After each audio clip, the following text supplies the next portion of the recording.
year.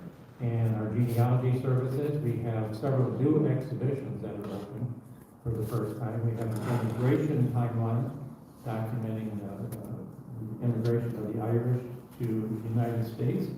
And we have an update of our Irish history exhibit, which was put together for the 1916 commemoration several years ago, but now we've updated it for the years of the 100-year commemoration of the events in Ireland for 1922-23.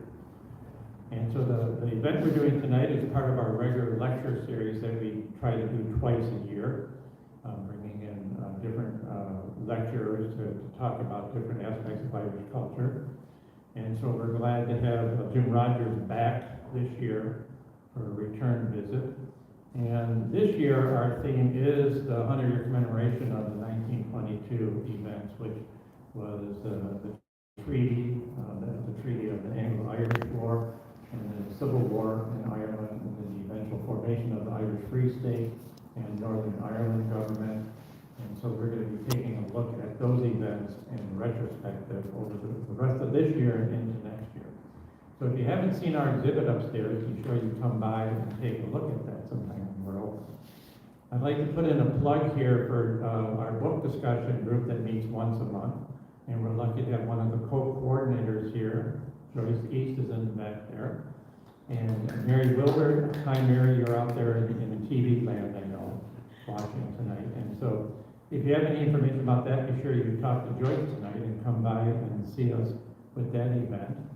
And then we have a monthly story hour, the first Saturday of the month, that we put on here. And then we also have regular genealogy workshops, training sessions, and then periodic lectures and other seminars and special events throughout the year. So I'd like to thank everybody for coming out tonight.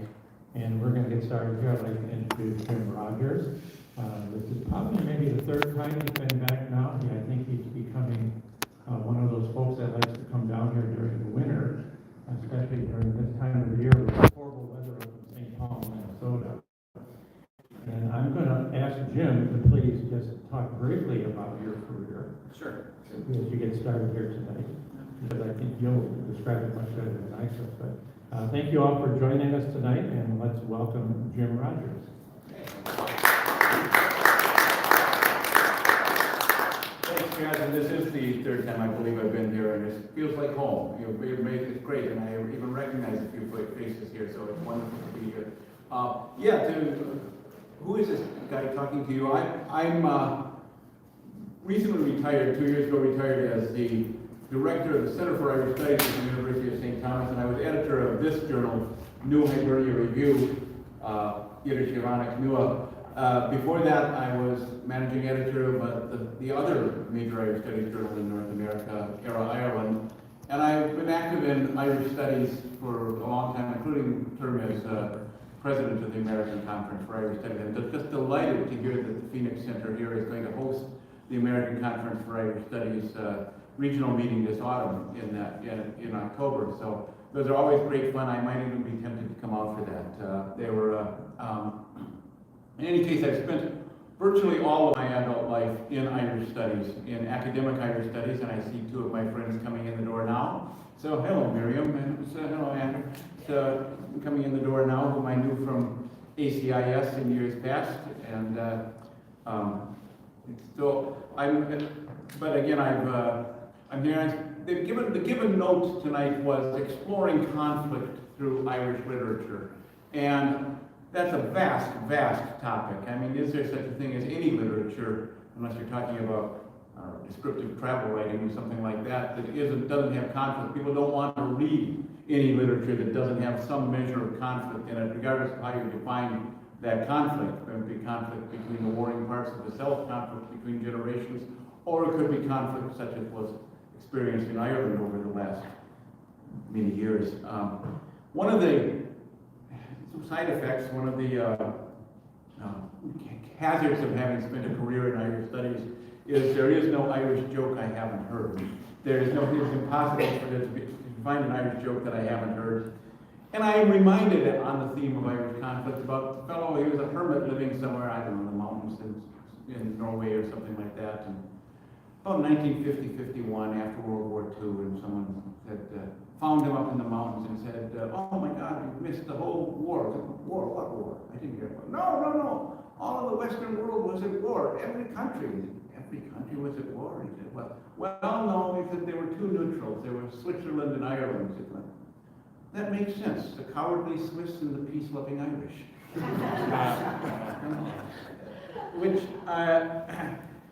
There is no literature without conflict. And nobody wants to read a novel that doesn't have some kind of tension or a story or go to a play about that.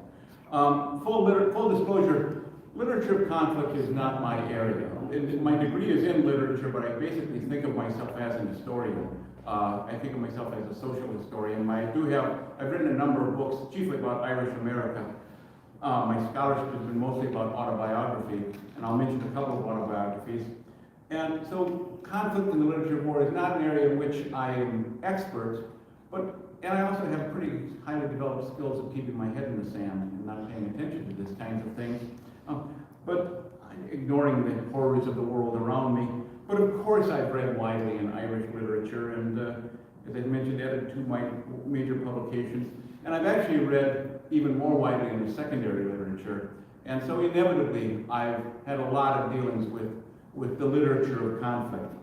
In this talk, when I talk about conflict, I'm not going to talk about conflict in its most generic ways, and we could talk about a play like translation, the conflict between languages, or you could talk about conflict in family. I've got a very specific kind of definition. I'm going to talk about creative works here, in which to one extent or another, we read about the actual bodies of human beings that are being harmed, they're massacred, they're shot, they're stabbed, they're starved, they're confined, or they're randomly killed by violence that is triggered by political concerns, political realities. That's the kind of conflict that informs most of all of the books that I'll be talking about and stories and other things today. A few other caveats. I made the, I think, noble and completely unprecedented decision that I was only going to talk about books that I've actually read. So I mean, I know, what was the point of going to college if we didn't learn to talk about books we haven't read? A professor friend of mine said, read? I haven't even taught it yet. But well, I am going to try to talk about books that I've actually read, some of which I read a very long time ago, I have to say, but they hold up. Second, and I apologize for this, it just works out that I'm not going to talk about any books written by women writers, and that's very unfortunate. Evan Boland, who I will mention in passing here, she's a famous Irish poet who died a couple years ago, probably of COVID. She was very early in the process. But Evan made the distinction between history and the past. That history, what we receive, what's written, is not what really happened. The history, there's a distinction. And of course, her great message is sort of the erasure of women from Irish history and from history writ large. There certainly are some wonderful books by women that contribute to the discussion of conflict. Certainly we can talk about memoirs by Rosamund Jacob, by Kathleen Clark, Maud Gonne's wonderful A Servant of the Queen. I love the side about Maud Gonne's A Servant of the Queen. You know who Maud Gonne was? You know who she was? The woman who Yeats was madly in love with, chased her across 15 books of poetry. And he wrote his memoirs. It's all about Maud Gonne and his infatuation with her. She wrote her memoir. She mentions him once. She says he was at the party, and Will Yeats was there too. But I digress. I never met a digression I didn't like. So, third, this is a talk full of spoilers. I'm not going to try to keep you the. You're going to find out how some of these works come out. Like I had a friend who claims he was in line to see the movie Lincoln. He said, "I wonder how they handled the assassination." The teenagers in front of him say, "Well, way to spoil the movie." Finally, I want to probably make note that my own politics on this would be moderately nationalist. I really don't think anyone who has a shred of historical understanding could deny that over the vaunted 800 years, horrific things happened to Ireland and to the Irish as a direct consequence of British colonialism, British rule. Some good things happened as well, and we have to admit that. I certainly don't support political violence. But I think that we have to admit there's a lot of credibility to the nationalist cause. And I also admit it's hard not to be stirred by the stories of heroism and courage involving the Irish nationalist movement, the many wars, the many revolutions, that especially the 1916 and on down to the troubles that began in 1969. I hope to leave plenty of time for Q&A, and I'm happy to talk about contemporary books to the extent that I know anything. But I'm going to try to, this talk will talk about the era of the Rising and the Civil War. But before I talk about any books or novels, plays, whatever, where we know the author, I want to talk about sort of a generic and I think immensely important tradition in Irish writing, and that is the rebel song tradition. The rebel song tradition, which is hugely important. We all have a sort of a cartoon version of history. We all have this sort of sense of, you know, we understand, remember in Dairy Girls where Sister Michael says to a visiting group, there's only one thing you need to know. We are the goodies. And and for an awful lot of us, we get that version of history through the rebel song tradition. It's a tradition in which violence, right, is glorified. No one writes songs about someone who came up with a good compromise. No one writes songs about someone who negotiated a settlement. We talk about striking for Ireland. We talk about suffering for Ireland.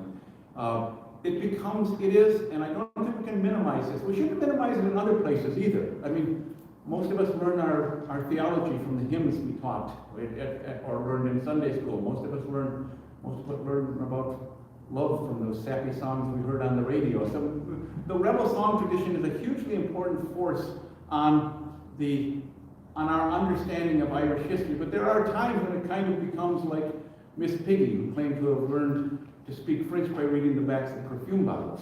It's a cartoon version of history, and I think we have what reading literature does, it complicates that cartoon. It helps to disable the simplicity. It helps us to back away from the Manichaean black and white sort of dichotomy that the rebel song tradition presents. But it's there. You know, we all know the songs. Kevin Barry, just before he faced the hangman in his dreary prison cell, British soldiers tortured Barry just because he would not tell. You're glad I'm not singing, honestly. You're glad I'm not.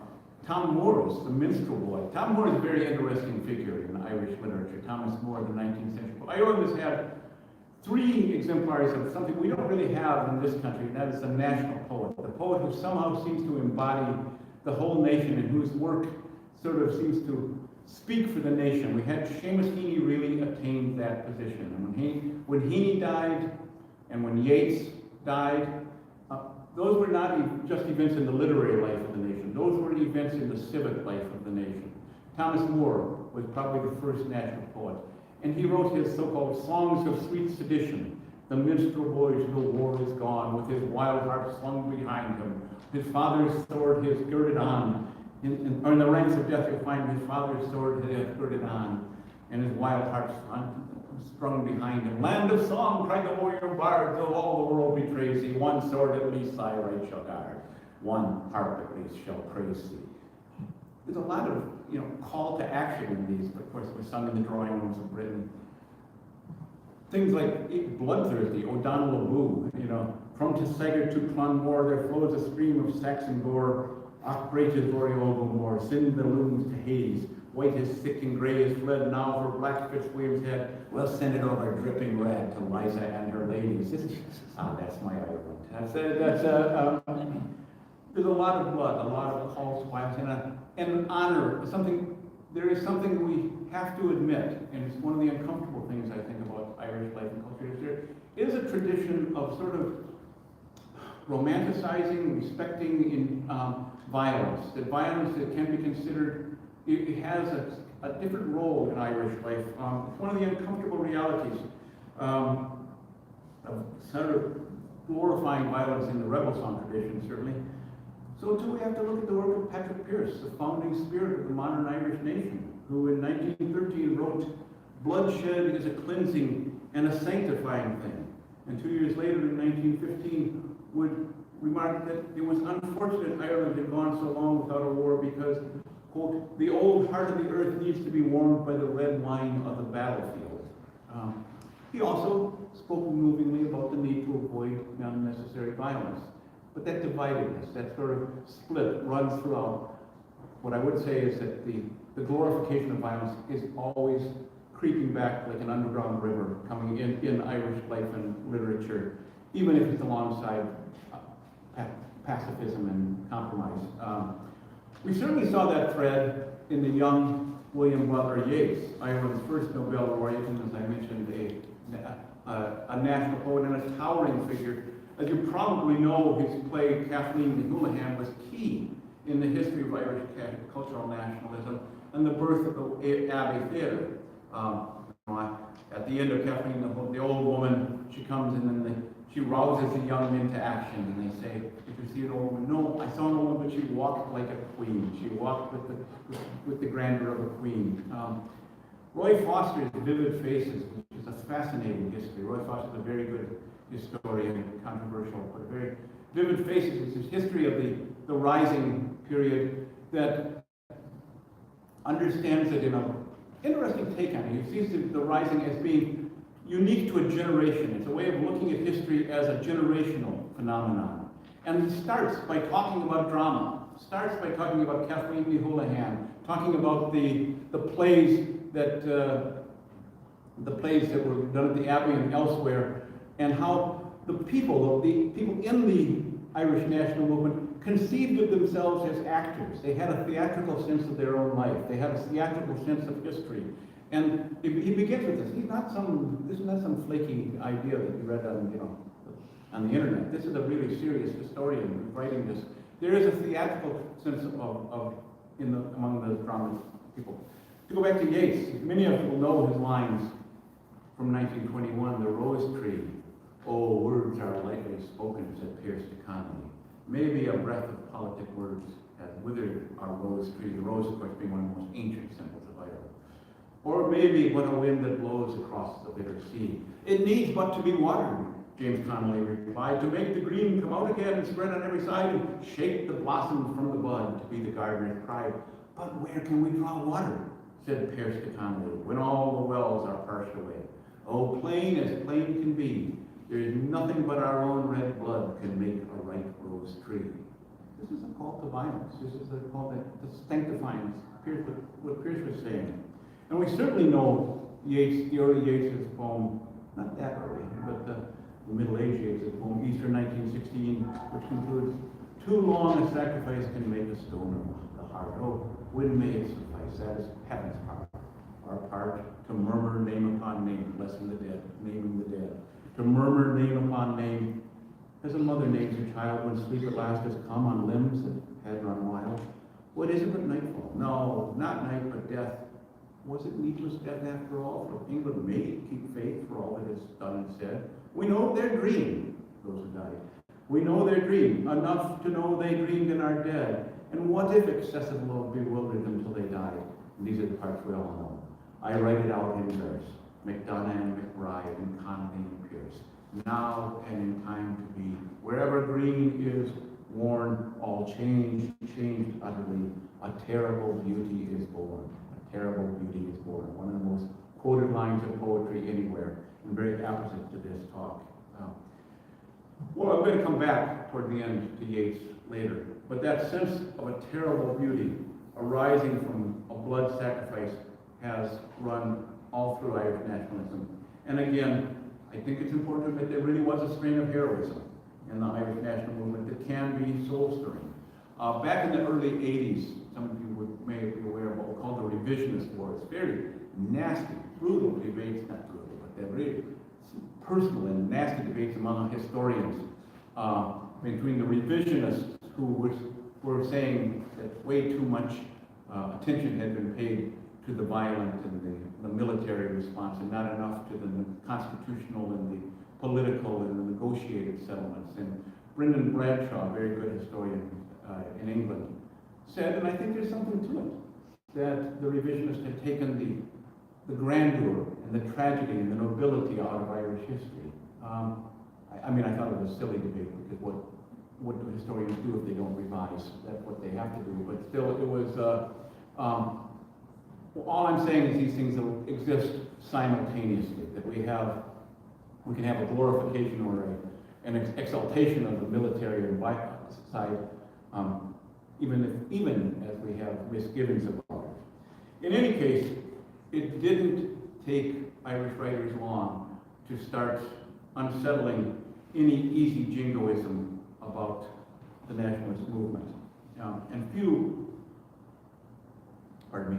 if any, ever punctured the piety of Irish nationalism more vividly than the playwright Sean O'Casey, who wrote dozens of plays, 6 volumes of autobiography, and enormous numbers of letters, reviews, and more. But the cornerstone of his reputation is always going to lie in 3 plays he wrote for the Abbey Theatre in the 1920s. And it's remarkable. This was astonishingly close to the actual events. He wrote The Plough and the Stars in 1926, 10 years after Patrick Pearse had been executed, expressing serious misgivings. But like George Washington being traduced in 1802 or in 1786. Serious misgivings about this. It's astonishing the bravery of the Abbey and Mountain View, for one thing. The 3 plays are Shadow of a Gunman in 1923, Juno and the Paycock in 24, and The Plough and the Stars in 26. Plough and the Stars famously gave rise to yet another riot at the Abbey Theatre during its 4th performance, owing to its perceived slander on the heroes of the Rising. But it was one of those riots which was a very carefully staged riot. Everyone knew the riot was coming. W.B. Yeats famously stood on the stage and berated the people of Dublin, saying, "You have disgraced yourselves again." But he knew that the riot was going to happen too, and he had taken time to write up his remarks and distribute them to the newspapers before the riot. So it was one of those performative riots that happens periodically throughout Irish theatre. O'Casey's plays were deadly serious about the dangers of taking political rhetoric too seriously. In Shadow of a Gunman, about a mistaken identity of an IRA man on the run, he states bluntly that, quote, "The gunman used to serve the people, now the people serve the gunman." And perhaps because he was so serious, he also took great pains to make his plays hilarious. They are textbook examples of tragic comedy, the mixture of comedy and tragedy. They're kind of like what Flannery O'Connor, the American short story writer, said her theory of fiction was, that you distract the reader with a joke and then you hit him in the side of the head with a 2x4. That's kind of what O'Casey does in his plays. In the Dublin trilogy, it's always the hapless working class poor who pay the price for political violence. And in particular, it's the women who suffer and who must pick up the pieces of shattered lives and shattered families.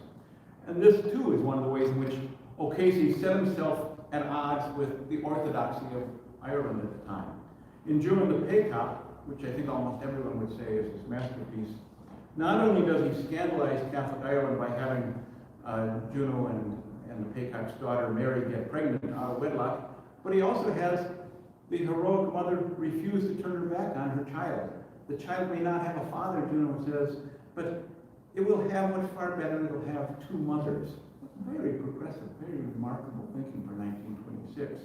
The other child in the family, Mary's older brother Johnny, is a wounded veteran of the anti-treaty forces who's hiding out from the Free State forces after possibly betraying a colleague, a neighbor colleague. Early in the play, his former colleagues try to bring him back to active service, and Johnny cries out, "I've done enough for Ireland," to which the injured Johnny replies to the soldier, to which Johnny says it, and to which the soldier replies, "No man can do enough for Ireland." Bitter, withering irony.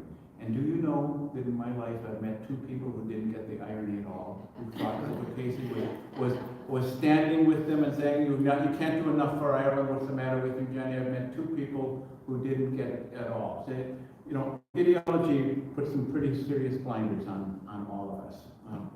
When Johnny is executed at the end of the play, Juno condemns those ideologies that have brought about the tragedy. Earlier, talking about the young man, her neighbor, who was killed possibly because of Johnny's betrayal, She asks aloud, why didn't I remember that he wasn't a diehard or a stater, but only a poor dead son? And then, emphatically, who was emphatically not a believer, culminates the play with an unabashed prayer from Juno. Sacred Heart of Jesus, take away our hearts of stone and leave us with hearts of flesh. Take away this murder and hate and give us thine own eternal love. It's a deeply affirming cry for a common humanity and 1,000 miles away from the jingoism of the rebel song tradition. I'm going to talk now about 3 works by the great O's of the modern Irish short story, 3 works set in the Civil War period.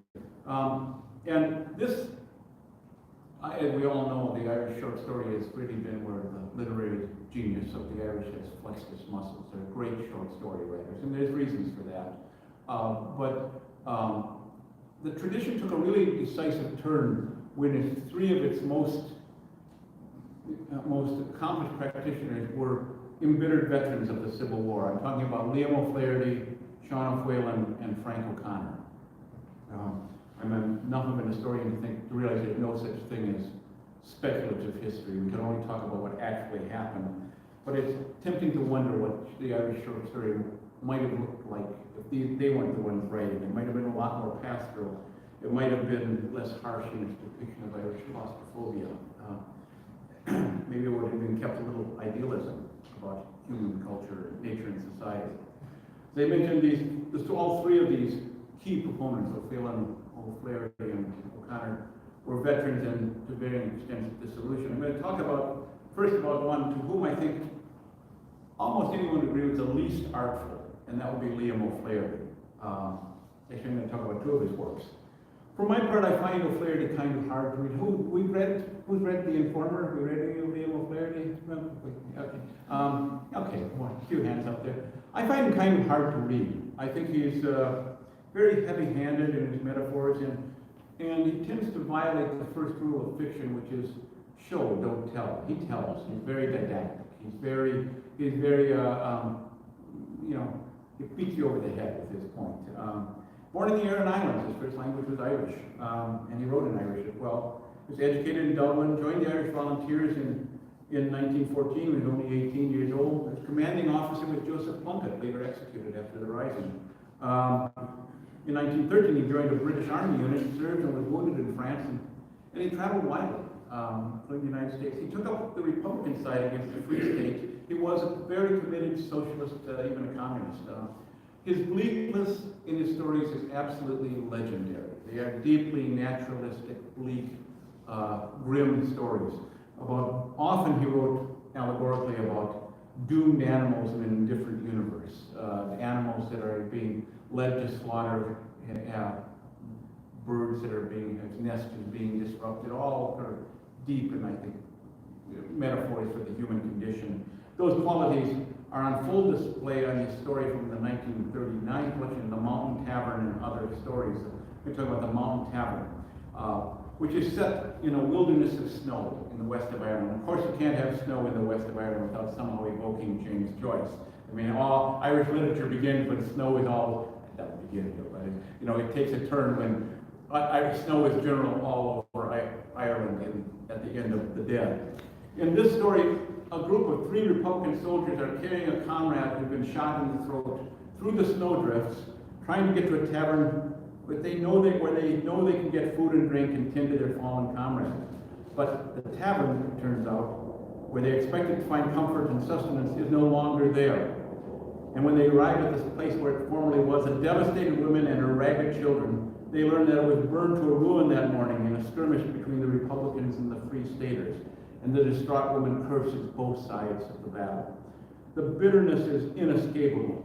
The ruined tavern, of course, represents the shattered dream of an Ireland that was thought to be capable of giving comfort, but proves to be only a shell. It is an exceptionally grim story. Watching their comrade die, the soldiers look at the corpse, quote, steadily, without speech or movement, with the serene cruelty of children watching an insect being tortured. When a lorry load of Free State soldiers pulls up, the captured rebels and their comrades' dead body are all heaved on the back of the truck, with equal indifference, and the snow continues to fall. It's a Joycean ending, but without any sort of epiphany or oceanic consciousness. The Mountain Tavern is seldom read and rarely taught today. O'Flaherty's reputation rests almost entirely on one, and to my mind, rather melodramatic, but very important book, the 1925 novel, The Informer. It's a good example of how a book can be important without necessarily being a good book. And I think that there's Andrew's Ashes is such a book. Andrew's Ashes is a crucial book. It's not a good book, but it's very, Irish literature wouldn't be the same without it. You can be good without being important without being good. It's particularly important because it was made into a movie. Anybody see the 1935 movie directed by John Ford? Wonderful movie, great movie. Came in second for the Academy Award. It lost to Mutiny on the Bounty that Charles Lawton won. And we forget that it helped to show the world what Ireland looked like. After 70 years of mass tourism, we forget how exotic Ireland was before Bord Folcha and Aer Lingus transatlantic travel.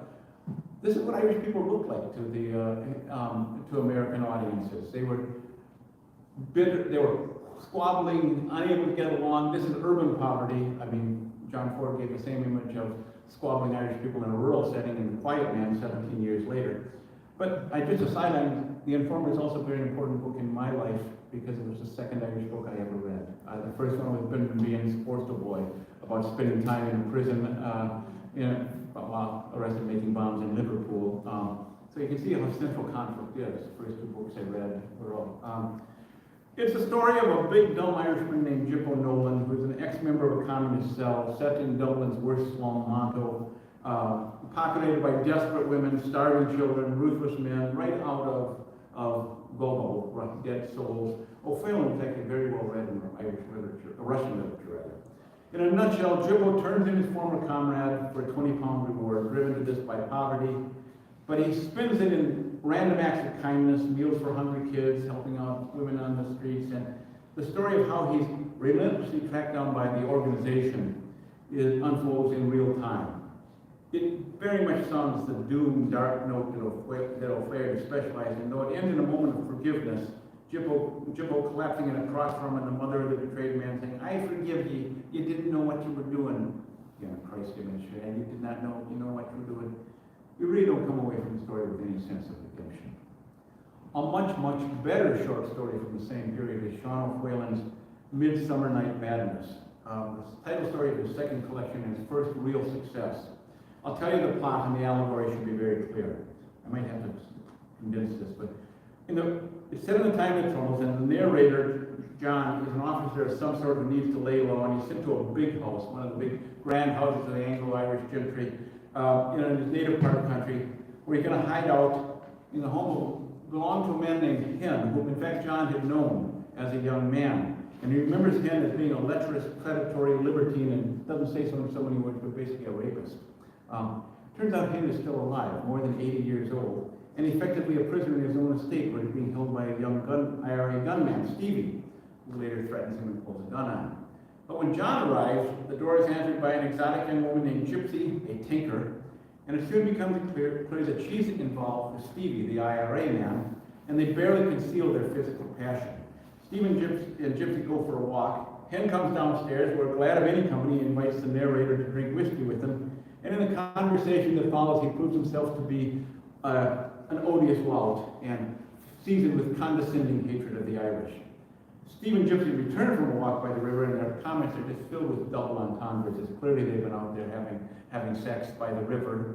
Very scandalous stuff for 1932. They return, pardon me. That night, the narrator awakens and discovers that Gypsy and the old lecturer are also physically involved when he wanders in on this. Later, the big house across the valley is burned by a group led by Steve in reprisal for a killing by the Black and Tans. The burned out family turns out to be an enfeebled pair of sisters and their elderly father. The narrator considers Steve and the men cowards for their act of attacking defenseless elderly people. And in the angry conversation that follows, it turns out that Gypsy is pregnant, obviously by Steve, but it's the old man who has to marry her. Yeah. Now, it's clearly an allegory, with the reckless Steve and the contemptible Hen and Ireland quarreling over Gypsy, who is Ireland herself. there's no one deserving of the narrator's respect. It is, and this is a huge theme in the Irish short stories of the time, very much a story of disillusionment.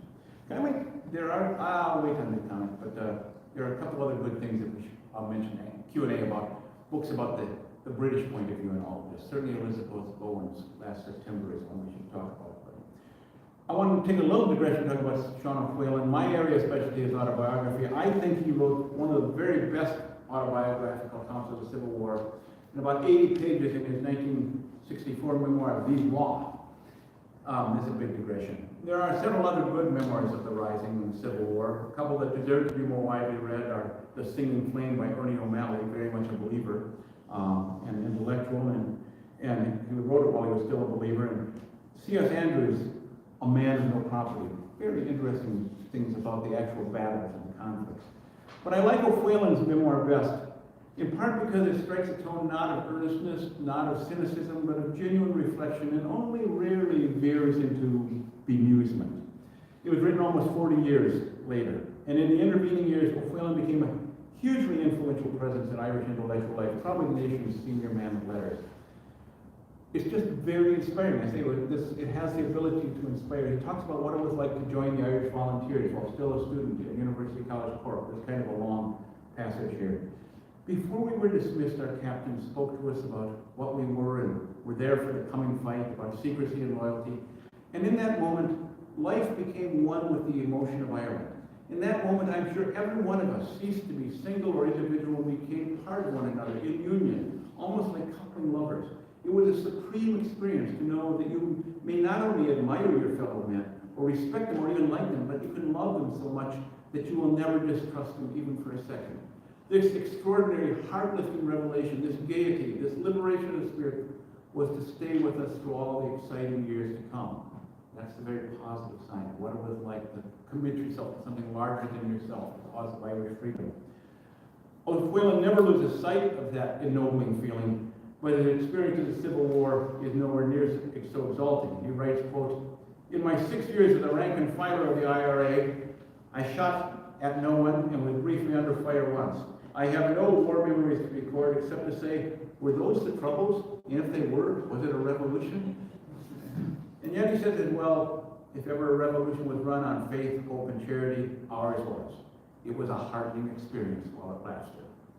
But then he goes on to speak out what he calls, quote, "My growing realization of our leaders' folly, which reflected the folly of all of us, having entered the revolutionary fight in the years after 1916, totally unprepared for its political outcomes. The policy was always," he says, "freedom first, other things later." And I think that's absolutely true. It was like the dog that caught the car. What do you do with it once you catch it? O'Whalen walks near to cynicism, but he never falls into its trap. His short memoir, The Struggle, is to my mind the finest non-fiction account of the era to be found anywhere. Now to go back to the short stories. There's one other short story I want to talk about this period. It's not just one of the great Irish examples, it's one of the greatest short stories ever written.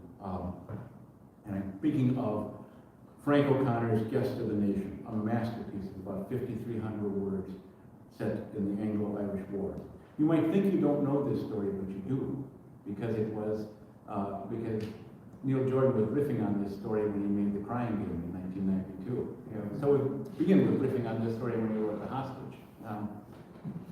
Like his friend Sean O'Whalen, O'Connor was deeply involved in shaping events of Ireland's 21st century, more deeply than O'Whalen, really. Joined the 1st Brigade of the IRA and served in combat, and worked in a propaganda unit in Cork. He was one of the 12,000 anti-treaty combatants interned by the government. He was front and center on the Irish Revolution and the Civil War. Like all great art, Guest of the Nation is both simple and complex at the same time. The narrator is a one-time IRA soldier known as Bonaparte, who, along with another soldier named Noble, bitter irony, Noble, is holed up in an old woman's farmhouse somewhere in the bogs of Galway. They're charged with guarding 2 English prisoners, Hawkins and Belcher, and temporarily apart from the conflict, they develop a genuine friendship with their prisoners. The story appeared in 1931 and was the title story in O'Connor's first major collection. Playing cards every night and arguing politics, religion, and the like, it's a genial household. The story opens, quote, At dusk, the big Englishman Belcher would shift his long legs out of the ashes and say, "Well, chums, what about it?" And Noble and myself would say, "All right, chum," for we picked up some of their curious expressions. And the little Englishman, Hawkins, would light the lamp and bring out the cards. And they have a very nice evening in a country home playing cards. A little later, Bonaparte adds, "After the first couple of days, we gave up all pretense of keeping an eye on them." What Bonaparte and Noble should know, but don't, is that the two Englishmen are hostages who are being held so they can be executed in reprisal if the British kill certain IRA prisoners, which inevitably they do. The order comes down that the two English prisoners must be shot, and Bonaparte and Noble go through an awkward day trying to conceal this horrifying knowledge from their captors. That night, they lead Hawkins and Belcher out to the bog, telling them they're going to be transferred to another house, but the IRA commander soon tells them the truth, that they will shortly be executed. It's a pitiable, remorse-filled scene, full of bargaining and a sense of fate. Returning to the house, Bonaparte closes the story, and it's one of the most magnificent closes of any story ever written. It's a little long. "I stood at the door, watching the stars, and listening to the shrieking of the birds dying out over the bogs. It's so strange what you feel at times like that you can't describe it. Noble says he saw everything 10 times the size, as though there was nothing in the nothing in the whole world but that little patch of bog, with the two Englishmen stiffening into it. But with me, it was as if that patch of bog where the Englishmen were was a million miles away, and even Noble and the old woman mumbling behind me, and the birds and the bloody stars were all far away, and I was somehow very small and very lost and lonely, like a child astray in the snow. And anything that happened to me afterwards, I never felt the same about again." Tremendous, moving ending. That last line, I might add, "I never felt the same about again," is essential to how O'Connor understood fiction. In his critical study of short fiction, The Mirror and the Roadway, O'Connor observed that there really were only two short stories ever written. One of them is, "And that's when I realized he was my brother," and the other is, "And after that, I never felt the same again." And both of those are at the end of this story, and that's when I realized he was my brother. When I used to teach The Great Gatsby, that was my final assignment for my students. I asked them, which one is it? Is Nick never the same again, or did he realize Gatsby was his brother? And that is a really interesting. I keep trying to find a work of literature where this isn't true, but I think O'Connor was right. I want to leave time for questions and answers, but so I'm going to close now by going back and quoting our friend W.B. Yeats at some length. The older Yeats, as many of you know, was not an entirely likable person. In fact, he was a despicable person in a lot of ways. He was a fairly committed eugenicist, and he was an outright fascist, and he was unapologetically a fascist, and very much believed himself to be massively superior to the rest of the world. When we hear the famous line from The Second Coming, probably the most anthologized poem of the 20th century, "Turning and turning in the widening gyre, the falcon cannot hear the falconer, things fall apart, the center cannot hold, the blood-dimmed tide is loose, mere anarchy is loose upon the world, and everywhere the ceremony of innocence is drowned. The best lack all conviction, and the worst are filled with passionate intensity." I often think that when Yeats is talking about the best, he means people like me. The best, I'm the best. But he did grow into interiority and doubt when you can get his later life. Nothing like the red rose tree that we had. He said once, he said, "We make of our quarrel with others politics, or our quarrel with ourselves poetry." And the great achievement of Yeats' later years, he was the great poet of old age, and he made poetry of the quarrels with himself. And those, I admit that the one I'm quoting is sort of a soundbite approach to Irish poetry, but quote some of the latter Yeats from The Man in Echo, 1938, where he's expressing misgivings about his earlier writings. "Now that I am old and ill, turned into a question till I lie awake night after night and never get the answers right. Did that play of mine send out certain men the English shot? Did words of mine put too great strain on that woman's reeling brain?" It's more gone. "Could my spoken words have checked that whereby a house lay wrecked? And all seems evil until I sleepless would lie down and die." We all know this stands from 1919. "Now days are dragon-ridden, The nightmare rides upon sleep. A drunken soldier can leave the mother murdered at her door to crawl in her own blood and go scot-free. The night can sweat with terror as before we pieced our thoughts into philosophy. And we planned to bring the world under a rule who are but weasels fighting in a hole. Planned to bring the world under a rule who are but weasels fighting in a hole. Bitter, bitter second thoughts. He wrote a lengthy poem, Meditations in a Time of Civil War, that is filled with such misgivings, such doubts, such wondering. I only quote from one stanza of it: "The stairs nest at my window." A stair is a starling, an English word. Okay, I can't resist this digression.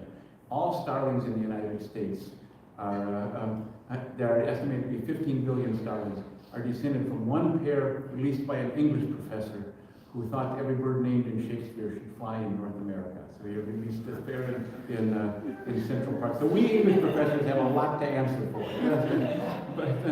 but the stairs nest at my window. And talking about, it's not totally direct. It's asking for redemption. It's asking for the bees to come, the honey, bring sweetness and light. The bees build in the crevices of loosening masonry, and there the mother birds bring grubs and flies. My wall is loosening. Honeybees, come build in the empty house of the stair. We are closed in, and the key is turned on our uncertainty. Somewhere a man is killed or a house burned, yet no clear fact to be discerned. Come build in the empty house of the stair. A barricade of stone or of wood, some 14 days of civil war. Last night they trundled down the road, the dead young soldier in blood. Come build in the empty house of the stair. We had fed the heart on fantasies, the heart's grown brutal from the fair. More substance in our enmities than in our love. Oh, honeybees, come build in the empty house of the stair. He's crying out for redemption, he's crying out for healing, crying out for the honey. I don't want to leave us on all that dire note. And what I want to leave us with is a sense of the ennobling power of literature. If this little talk I've given has an argument, the argument is that Irish literature, all literature really, has the capacity to move us away from the simplistic and the manichae and the black and white characterization world into understanding complexity, understanding our own duality. It's certainly, if the title of the talk is Exploring Conflict, one of the clearest lessons to be drawn from the Irish literary tradition is that conflict is rarely simple, black and white. And we should be very skeptical about claims regarding the perfectibility of society, especially if that perfection is to be attained through violence. And we should be skeptical about claims about the perfectibility of persons. We are deeply divided creatures, and literature confirms that dividedness. And if what that sounds like is a good old-fashioned assertion of the need for the humanities, that's because that's what it is. Let me close with another poem about dividedness, much later poem from about 1980. My very good friend, the County Tipperary poet Michael Cody. And I think it's a wonderful embrace of this divided condition called human life. And politics doesn't enter into it at all, except it does. Called Though There Are Torturers. Though there are torturers in the world, there are also musicians. Though at this moment men are screaming in prisons, there are jazzmen raising storms of sensuous celebration and orchestras releasing glories of the spirit. Though the image of God is everywhere defiled, a man in West Clare is playing the concertina. The Sistine Choir is levitating under the dome of St. Peter's, and a drunk man on the road is singing for no reason. Thanks.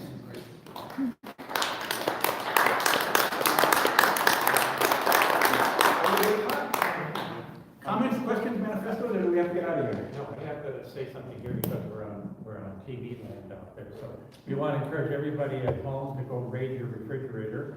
And those here in the Great Hall, we encourage you. The bar is open, and we have biscuits and cookies in the back. So grab a few things to eat and drink. And Jim's graciously agreed to stay on for a lengthy study session tonight. Answering questions, and shooting them, you know. That's right. So Jim's gonna stick around, so. And I'll take, unless people are, you know, panting to go, but I'm happy to field any questions, comments, questions, manifest. Yes? Could you explain what you're doing tomorrow? I had signed up for that, and I'm kind of unclear when that is. Oh, okay. Tomorrow is a workshop on memoir writing. I did a similar workshop here 2 years ago, and it's really good, by the way. The workshop is really good. It is really good. I don't know the extent to which we want this workshop to focus on. My area of specialty, if it's not too grandiose to call it, is Irish American autobiography.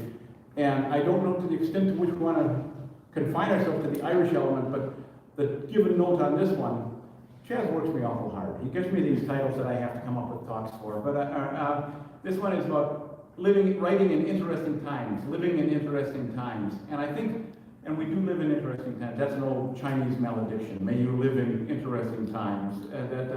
So there'll be some writing, there'll be some opportunities. No, you're not going to walk out of there having written a magnificent story of your life. So it's from 5:30 till 9? When is it, Jazz? I'm not even sure. I thought it was over 8. I can't remember. I'm here. I'll do the dance to the 7 Irish Trails all night. I don't care. Between 5 and 9. I think it's 5 to 9. Just check the website to be sure. Yeah, I honestly, We left a large window just in case, Let me see. but it might not. it'll be that- good. You'll enjoy it. You'll come out here. You're going to learn things. You didn't learn anything tonight. You'll learn something at that one. All right. That's good. Enjoy it. I'm glad you're coming. All right. Good. Other comments, questions, manifestos? Yes, good morning. Thanks to our wonderful Dr. Joyce East over here, we have read many of the works that you've talked about today in our book club. Well- There's a few members here too, so anyone who's not, it's a wonderful book club led by. You know, I really think the book club phenomenon is a great thing. I mean, there's some very discouraging numbers. They say that 60% of all college graduates never read another book. But the people, I think the book club phenomenon is a great thing. I think Oprah deserves a lot of credit for bringing serious literature into common conversation. Book clubs are great. I hope you do avail of that. And Joyce, I only just met Joyce, but I can tell she's undoubtedly a terrific facilitator. Speaking of books, several of my books are for sale back there. Can I just say something? Chaz was so gracious to mention it, but actually we have only 2 sessions left. And this Saturday, we're going to be talking about the short stories of Dermot Bolger. And then the last one, we've paired that collection of short stories by a man with a collection of short stories by Louise Kennedy called The End of the World is a Cul-de-sac. And so we are inviting our readers to compare and contrast those 2 works. Okay. But Dermot said that he was willing to do a Zoom with us. Oh, good. But But his pandemic scheduling was a bit erratic, and he ended up scheduling double. So we said, we're not moving our book discussion, but this is what you can do for us. So the other day, 3 of us interviewed Dermot by Zoom. oh, good. And we will show that to our reading group. So if you want to see Come on Dermot down. Bolger, come on. Well, it's a Zoom. Okay. And that means you need to make sure this young lady has your email and can make sure that you get the Zoom link. Any questions about other books or anything? I mean, I felt like I was very narrow. Yeah, Miriam. So I'm just wondering, I know you specialize in memoir, and there's a couple of recent ones, The Crocodile by the Door, or John Connell's The Cow Book and The Running Book. Have you read these, or? What was the first one? The Crocodile by the Door. Oh, Guinness, Selena Guinness. I haven't, I mean, I haven't. This is, I wish I could say more about it.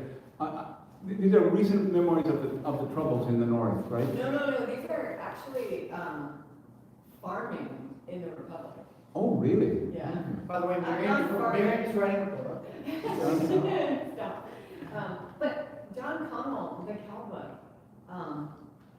it's so, like, I don't want to use the word basic, but it's so accessible Okay. that I think if you're trying to teach memoir, Mhm. it might be a useful. Okay, I'll have a look at it. I mean, I like reading books where I don't know anything about them. I like to read books that come to me without the burden of recommendations. And so, just say, so you should read that. I think that's good.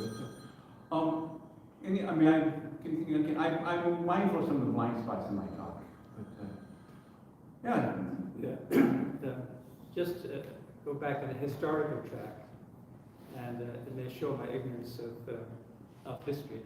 But in terms of Yeats, when he's being quoted about the 16th Rising and his poetry, and he's talking about the people who went there, there's a mocking tone against the Irish nationalists.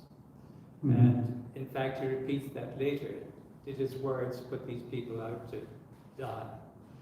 There's no sort of appreciation of the Irish, their ways of life, their burdens, and so forth, as from criticism of the English, of the other side. Yeah. So it's very much an Anglo-Irish aristocracy. Well, It would he seem was from very that much. argument. And it's not very helpful, the quoting his works in that fashion as being very representative of the Irish situation. Well, there is no question that Yeats had an aloofness from the man in the street, even though he insisted that's who he was speaking for. Part of it is, Yeats is a remarkable figure that his capacity, here he was, Anglo-Irish became the voice of Ireland. Here he was a total mystic in the most rational century of history. Here he was a fascist in the most democratic era in history. He managed to succeed at doing all the wrong things. He did mock the Irish. I mean, his poem about romantic Ireland is dead and gone. What need they being come to sense but add the halfpence to the pence and fumble in a greasy till and prayer to shivering prayer, or fumble in a greasy till they've driven the marrow from the bone. Oh, romantic Ireland's dead and gone. It's with O'Leary in the grave. He had to eat those words after 1916. He had to eat those words when actually those shopkeepers and those gambling men and those